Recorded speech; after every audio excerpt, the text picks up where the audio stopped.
Жазиралы жаңарқа ұлт руханиятына небір шешендер мен көсемдерді сыйлаған киелі топырақ. Міне бүгінде рухқа айналған осындай ұлылар көшінің жуан ортасында абзал болмысты аға, кісілік келбеті кемел Абдолла Құлқыбаевтың шоқтығы дара көрінеді.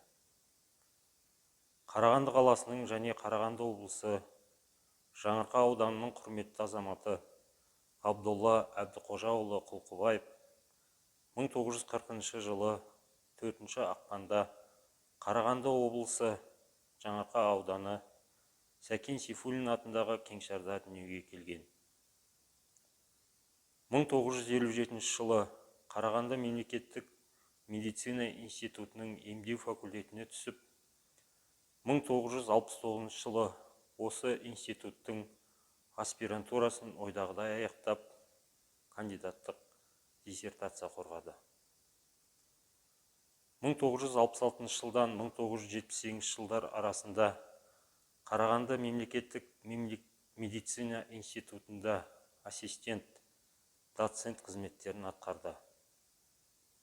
1979 жылдан 1981 жылдар аралығында Қазақстан Республикасы Денсаулық сақтау министрлігі жаңадан құрылған кардиология институтында директор болып істеді.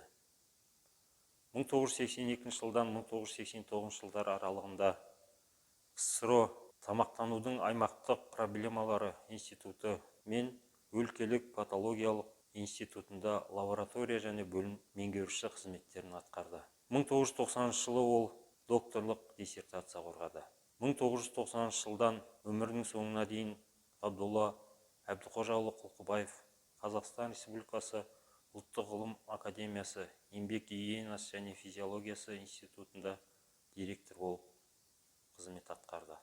Осы қызмет істеген жылдары Құлқыбаевтың ғалым, жетекші және медицина ғылымын ұйымдастырушы ретінде көп қырлы дарындылығы ерекше айқын байқалды. Ол бірнеше рет халықаралық және республикалық ғылыми конгресстерде, съездерде, конференциялар мен симпозиумдарда баяндамалар жасады.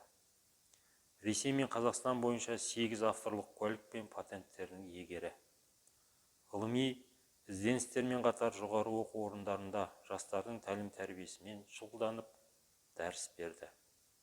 Сол себепті 1992 жылы гигиена мамандығы бойынша профессор ғылыми атағын иеленді. Қазақтың салт дәстүрін, ән күйін, өнерін терең білетін, шешен сөйлейтін, домбыраны шебер тартатын, күй шертіп, арқаның әндерін бабына келтіріп орындайтын бес аспап тұлғаның қазақ өнерінің жанашыры ретінде облыстық, республикалық дәстүрлі ән орындаушылардың конкурстарында және сол сияқты айтыстарда қазылар алқасының мүшесі, төрағасы болғандығын көпшілік жұрттың әлі есінде. Ұзақ жылғы табысты еңбегі үшін Абдолла Әбдіқожаұлы Құлқыбаев Әл-Фараби тың жерлерде игергені үшін еңбек ардагері медальдарымен, денсаулық сақтау ісі үздігі, ғылымды дамытуға сіңірген еңбегі үшін кеуде белгілерімен және басқа да наградалармен марапат